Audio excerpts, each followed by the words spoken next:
Fenêtre sur l'emploi et on parle du marché de l'emploi. Alors, on a beaucoup parlé de ce marché qui était très dynamique, le marché des cadres évidemment.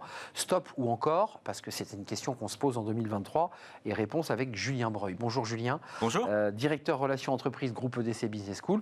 Tous mes voeux et ravi de vous retrouver. Tous mes voeux également. Toujours un plaisir. Un plaisir partagé de vous retrouver en 2023. Est-ce que le paysage s'assombrit? Est-ce que les indicateurs, vous qui les observez, ne seraient pas un peu en berne là? Alors, les indicateurs, j'allais dire macroéconomiques, notamment le fameux taux de croissance du PIB, oui, c'est un indicateur qui est plutôt en berne. On voit que les prévisions 2023 sont plutôt basses, à 0,3%. Donc, c'est vrai qu'on sait que historiquement, à travers cet indicateur-là, on a toujours pensé qu'il y avait des créations d'emplois quand il y avait un taux de croissance qui était relativement élevé. Mais c'est là où c'est intéressant, on en discutera, c'est que malgré des indicateurs qui sont plutôt en berne, notamment celui-ci, oui. On a aussi des indicateurs de confiance. Pour l'instant, le marché de l'emploi, quel qu'il soit, tient. Donc ça, c'est plutôt un élément intéressant. Alors jusqu'à quand, ça c'était bien sûr le sujet. Parce que vous agrégez en fait trois données sur la table. Oui. Il y a le taux de croissance qui baisse, vous dites c'est pas très bon, mais effectivement, il y a quand même les dirigeants qui ont un état d'esprit positif. Ça veut dire qu'ils sont toujours dynamiques et qu'ils considèrent qu'il y a toujours de la croissance à faire, de la richesse à créer. Ils ont toujours une... D'abord, les entreprises, bon, ça c'est un point fondamental, je pense, les entreprises ont un vrai besoin de transformation. Donc de toute façon, elles ont des besoins de recrutement.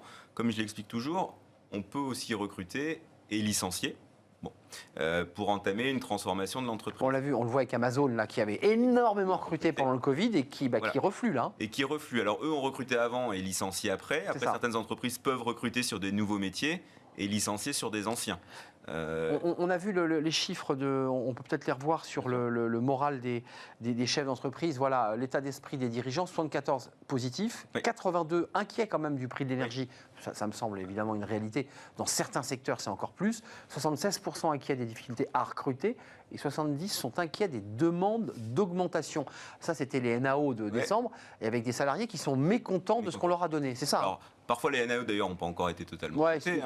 Elles vont encore un peu, couvrir le début de l'année 2023. Ce que je trouve intéressant, c'est qu'il y a quand même un niveau, effectivement, d'optimisme, d'état d'esprit positif qui est quand même relativement élevé.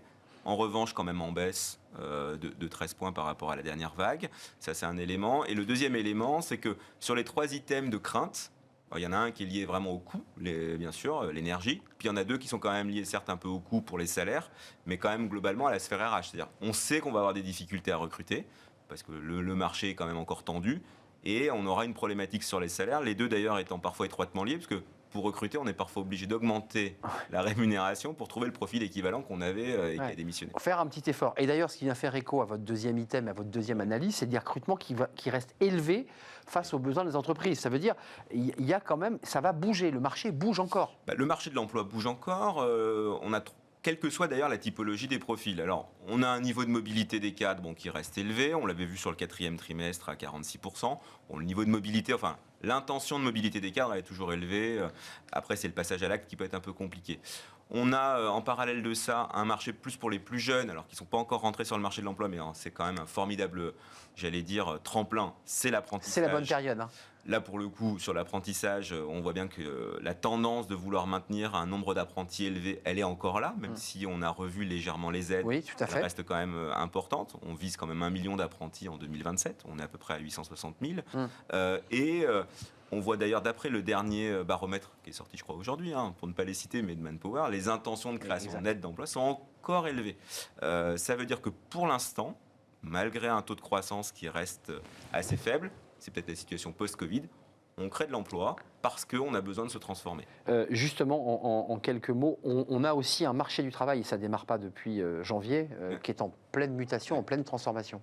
Alors c'est vrai que... Télétravail notamment. Oui. Télétravail, souplesse de l'organisation, montée des compétences et gestion des compétences, qui est d'ailleurs étroitement lié avec un sujet de fidélisation. En fait, autant sur le marché du recrutement, on peut se dire ça tient, mais on a une petite incertitude pour savoir jusqu'à quand, même si on voit bien que les entreprises ont des besoins. Autant sur la mutation du marché du travail, là clairement elle est en cours. Le sujet de la demande de plus de souplesse dans l'organisation en termes de timing, de temps d'organisation ou d'emplacement, elle est là, 76%. Le télétravail, on l'a déjà abordé. Et je reviens vraiment sur le sujet de la gestion des compétences, qui est étroitement lié à la transformation des entreprises et aux besoins de ces entreprises de fidéliser. si elles n'arrivent pas effectivement à proposer des formations adéquates. L'enjeu des compétences. Exactement. Et de l'accompagnement des salariés tout au long de leur carrière pour pouvoir coller évidemment aux évolutions technologiques et ainsi de suite. Merci Julien Breuil de nous avoir éclairé, d'avoir agrégé toutes ces données, parce que c'est intéressant d'agréger plusieurs données en même temps. Directeur Relations Entreprises, groupe EDC Business School. C'était un vrai plaisir de vous accueillir. Merci à vous, merci de votre fidélité, merci à toute l'équipe, merci à tous ceux qui réalisent, notamment Xavier aujourd'hui, Alex pour le son, merci à Nicolas Juchat, bien entendu, merci à Laure-Hélène pour l'accueil invité, merci à vous tous qui nous êtes fidèles, tant à la télévision que bien sur le replay. Et puis vous pouvez aussi nous écouter en podcast pour clore cette émission. Je vous retrouve lundi évidemment. D'ici là, passez un agréable week-end sur la chaîne Bismart, évidemment. Bye bye.